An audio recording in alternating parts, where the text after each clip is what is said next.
Well, several times.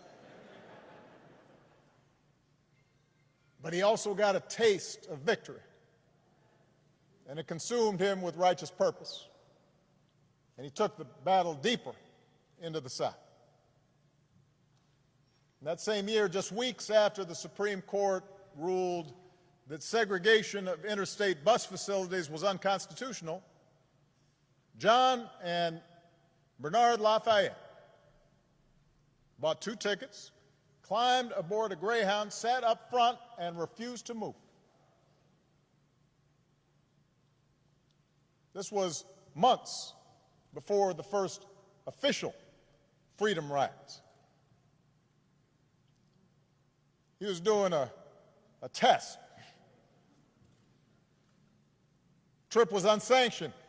Few knew what they were up to. And at every stop through the night, apparently, the angry driver stormed out of the bus and into the bus station. And John and Bernard had no idea what he might come back with or who he might come back with.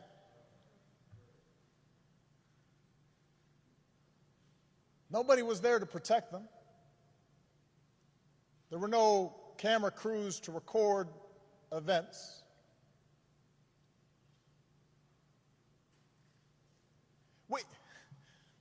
Sometimes, Rev, we read about this and we kind of take it for granted, or at least we act as if it was inevitable. Imagine the courage of 2 people Malia's age, younger than my oldest daughter, on their own, to challenge an entire infrastructure of oppression. John was only 20 years old, but he pushed all 20 of those years to the center of the table, betting everything, all of it, that his example could challenge centuries of convention and generations of brutal violence and countless daily indignities suffered by African Americans. Like John the Baptist preparing the way, like those Old Testament prophets speaking truth to kings. John Lewis did not hesitate, and he kept on getting on board buses and sitting at lunch counters, got his mugshot taken again and again, marched again and again on a mission to change America.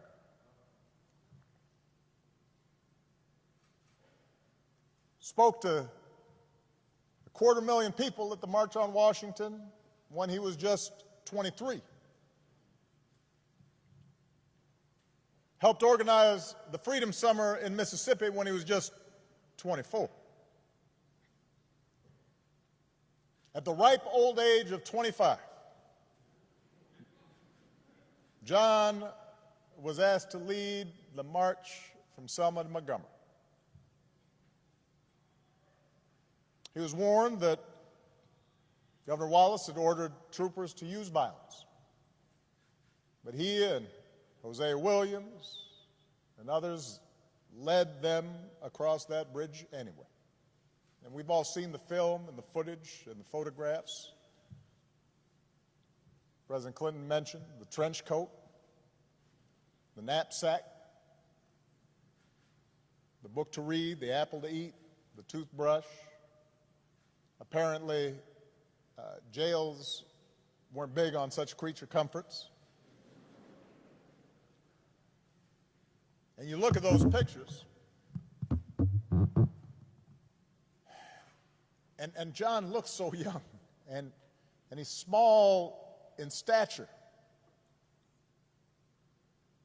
looking every bit that shy, serious child that his mother had raised, and yet he's full of purpose. God's perseverance in it.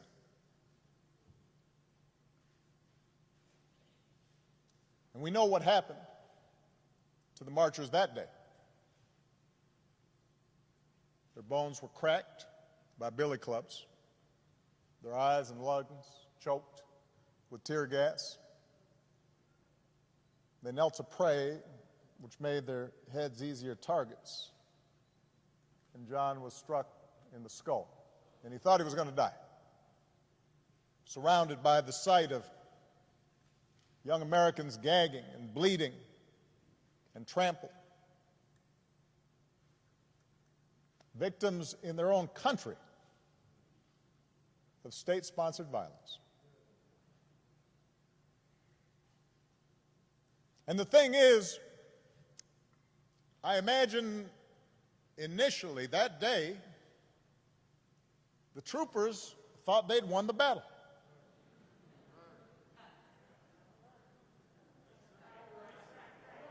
You can imagine the conversations they had afterwards. You can imagine them saying, yeah, we showed them. They figured they'd turn the protesters back over the bridge, that they'd preserved a system that denied the basic humanity of their fellow citizens. Except this time there were some cameras there. This time the world saw what happened, bore witness to black Americans who were asking for nothing more than to be treated like other Americans, who were not asking for special treatment, just equal treatment, promised to them a century before, and almost another century before that. And when John woke up and checked himself out of the hospital, he would make sure the world saw a movement that was, in the words of Scripture, hard-pressed on every side but not crushed, perplexed but not in despair, persecuted but not abandoned, struck down but not destroyed.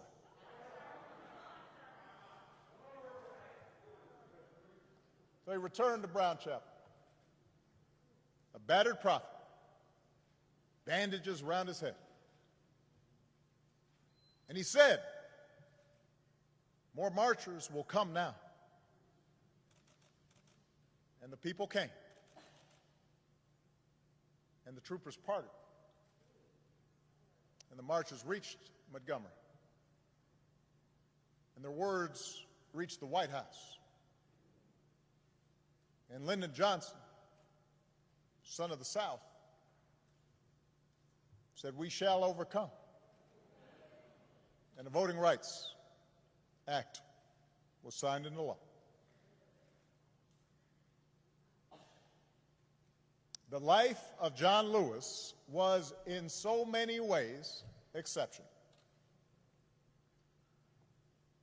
It vindicated the faith in our founding, redeemed that faith. That most American of ideas, the idea that any of us, ordinary people without rank or wealth or title or fame, can somehow point out the imperfections of this nation and come together and challenge the status quo and decide that it is in our power to remake this country that we love until it more closely aligns with our highest ideals. What a radical idea. What a revolutionary notion. This idea that any of us, ordinary people, a young kid from Troy, can stand up to the powers and principalities and say, no, this isn't right, this isn't true. This isn't just. We can do better. On the battlefield of justice, Americans like John, Americans like Reverends Lowry and C.T. Vivian, two other patriots that we lost this year, liberated all of us that many Americans came to take for granted. America was built by people like them. America was built by John Lewis's.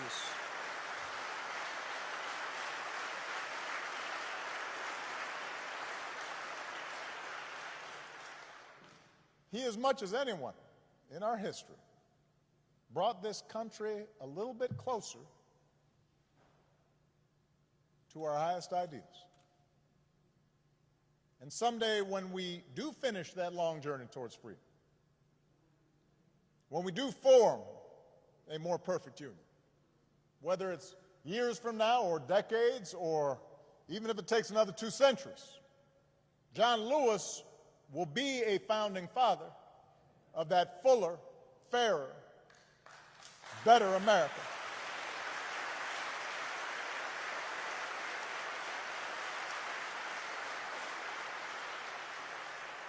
And yet, as exceptional as John was, here's the thing, John never believed that what he did was more than any citizen of this country can do.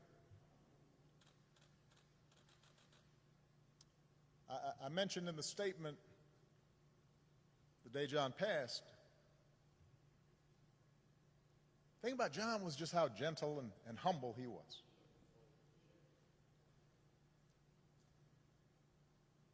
And despite this storied, remarkable career, he treated everyone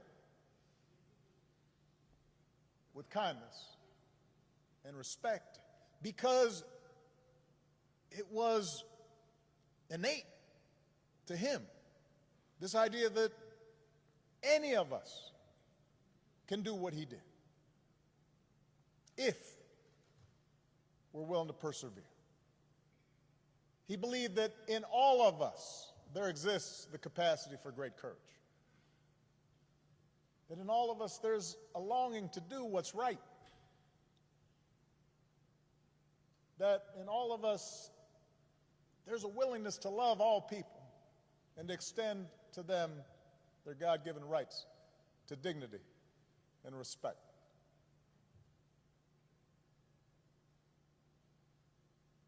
So many of us lose that sense. It's taught out of us. We start feeling as if, in fact, we can't afford to extend kindness or decency to other people. That we're better off if we're above other people and looking down on them.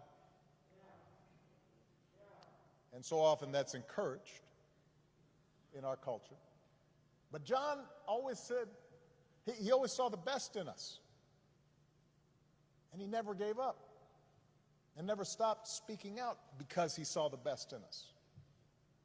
He believed in us even when we didn't believe in ourselves. And as a congressman, he didn't rest. He kept getting himself arrested. As an old man, he didn't sit out any fight. Sat in all night long on the floor of the United States Capitol. I know his staff was stressed.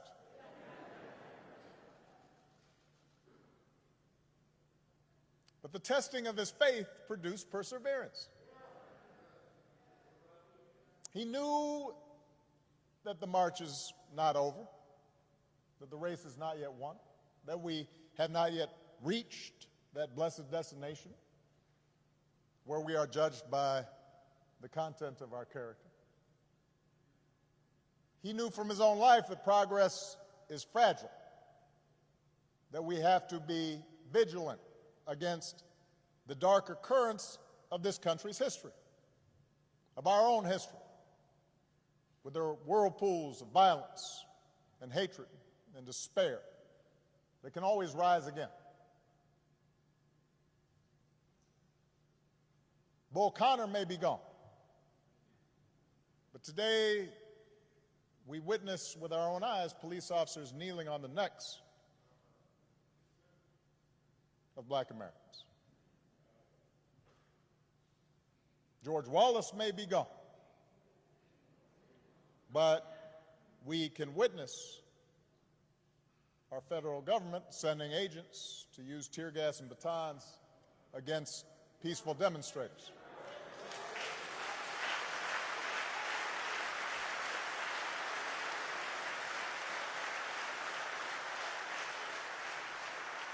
We may no longer have to guess the number of jelly beans in a jar in order to cast a ballot.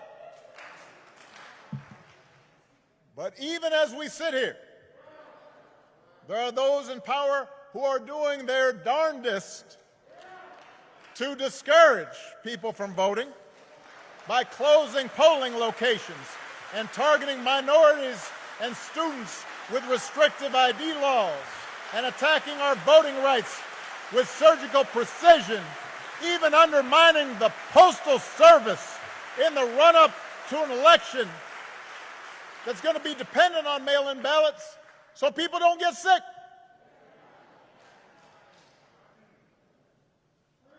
Now, I know this is a celebration of John's life. There are some who might say we shouldn't dwell on such things. But that's why I'm talking about it.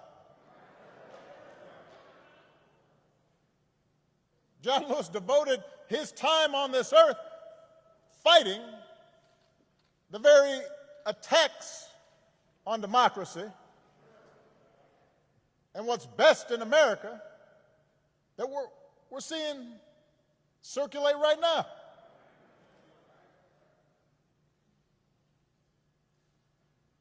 He knew that every single one of us has a God-given power, and that the fate of this democracy depends on how we use it. That democracy isn't automatic. It has to be nurtured. It has to be tended to. We have to work at it. It's hard.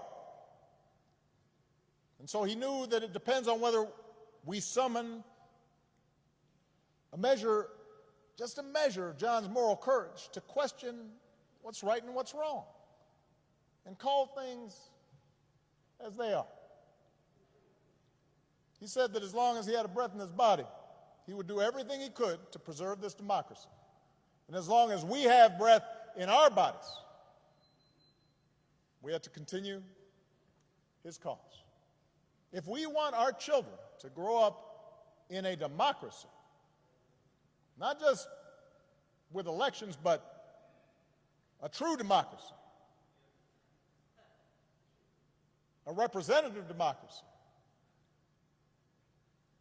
and a big-hearted, tolerant, vibrant, inclusive America of perpetual self-creation, then we're going to have to be more like John.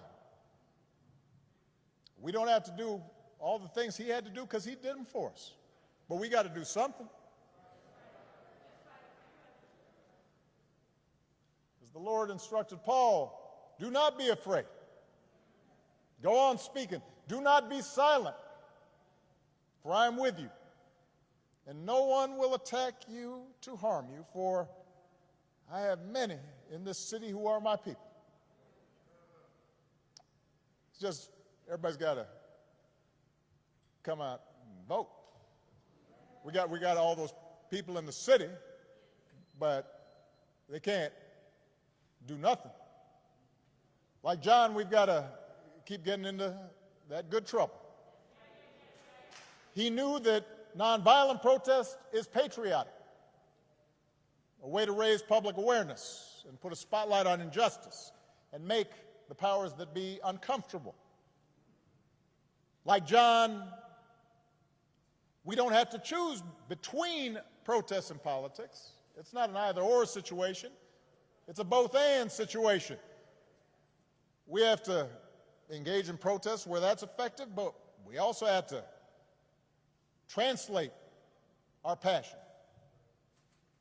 and our causes into laws, institutional practices. That's why John ran for Congress 34 years ago. Like John, we've got to fight even harder for the most powerful tool that we have, which is the right to vote. The Voting Rights Act is one of the crowning achievements of our democracy. It's why John crossed that bridge. It's why he spilled his blood. And by the way, it was the result of Democratic and Republican efforts. President Bush, who spoke here earlier, and his father signed its renewal when they were in office.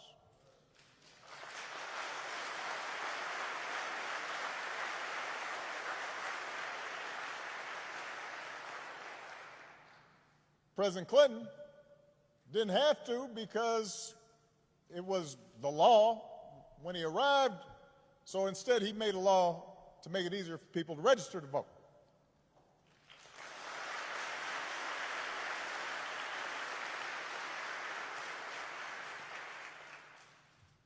But once the Supreme Court weakened the Voting Rights Act, some state legislators unleashed a flood of laws designed specifically to make voting harder, especially, by the way, state legislators where there's a lot of minority turnout and population growth. That's not necessarily a mystery or an accident.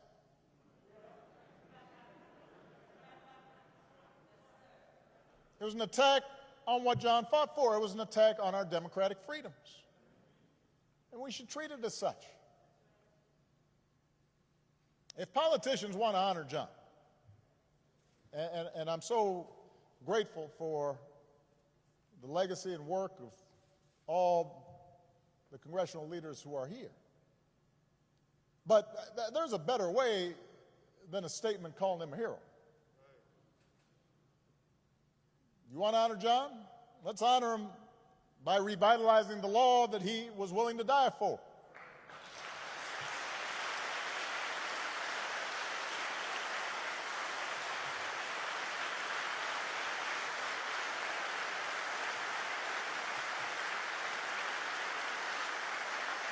And by the way, naming it the John Lewis Voting Rights Act, that is a fine tribute. But John wouldn't want us to stop there, just trying to get back to where we already were. Once we pass the John Lewis Voting Rights Act, we should keep marching to make it even better by making sure every American is automatically registered to vote, including former inmates who've earned their second chance. By adding polling places and expanding early voting and making Election Day a national holiday. So if you are somebody who's working in a factory, or you're a single mom who's got to go to her job and doesn't get time off, you can still cast your ballot by guaranteeing that every American citizen has equal representation in our government, including the American citizens who live in Washington, D.C. and in Puerto Rico. They're Americans.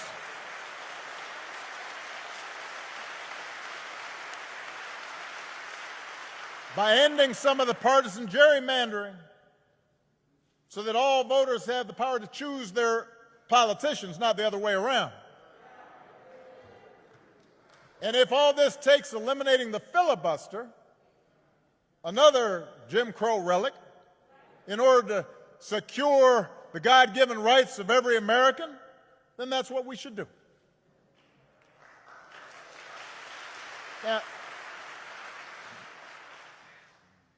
even if we do all this, even if every bogus voter suppression law is struck off the books today, we've got to be honest with ourselves that too many of us choose not to exercise the franchise. Too many of our citizens believe their vote won't make a difference, or they buy into the cynicism that, by the way, is the central strategy of voter suppression, to make you discouraged, to stop believing in your own power. So we're also going to have to remember what John said. If you don't do everything you can do to change things, then they will remain the same. You only pass this way once. You have to give it all you have. As long as young people are protesting in the streets, hoping real change takes hold, I'm hopeful, but we can't casually abandon them at the ballot box. Not when few elections have been as urgent on so many levels as this one. We can't treat voting as an errand to run if we have some time. We have to treat it as the most important action we can take on behalf of democracy. Like John, we have to give it all we have.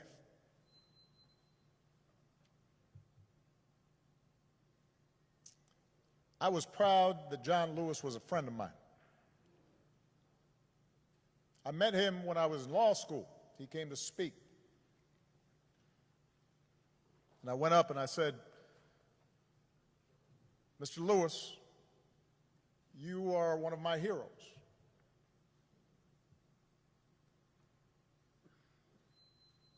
What inspired me more than anything as a young man was to see what you and Reverend Lawson, Bob Moses, Diane Nash, and others did. And he got that kind of, aw shucks, thank you very much.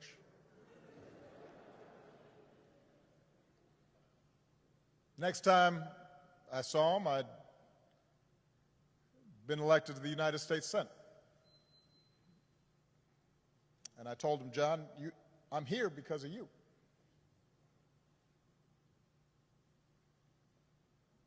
And on Inauguration Day in 2009, he was one of the first people I greeted and hugged on that stand. And I told him, this is your day too. He was a good and kind and gentle man. And he believed in us, even when we don't believe in ourselves. And it's fitting that the last time John and I shared a public forum was on Zoom.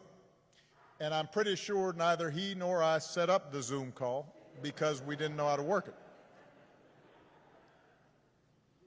There's a virtual town hall with a gathering of young activists who had been helping to lead this summer's demonstrations in the wake of George Floyd's death. And afterwards, I spoke to John privately, and he could not have been prouder to see this new generation of activists standing up for freedom and equality, a new generation that was intent on voting and protecting the right to vote. In some cases, a new generation running for political office. And I told him, all those young people, John, of every race and every religion, from every background and gender and sexual orientation, John, those are your children. They learned from your example, even if they didn't always know it. They had understood through him what American citizenship requires, even if they'd only heard about his courage through the history books. By the thousands faceless, anonymous, relentless young people, black and white, have taken our whole nation back to those great wells of democracy which were dug deep by the founding fathers in the formulation of the Constitution and the Declaration of Independence. Dr. King said that in the 1960s, and it came true again this summer. We see it outside our windows in big cities and rural towns, in men and women, young and old, straight Americans and LGBTQ Americans, blacks who long for equal treatment, and whites who can no longer accept freedom for themselves while witnessing the subjugation of their fellow Americans.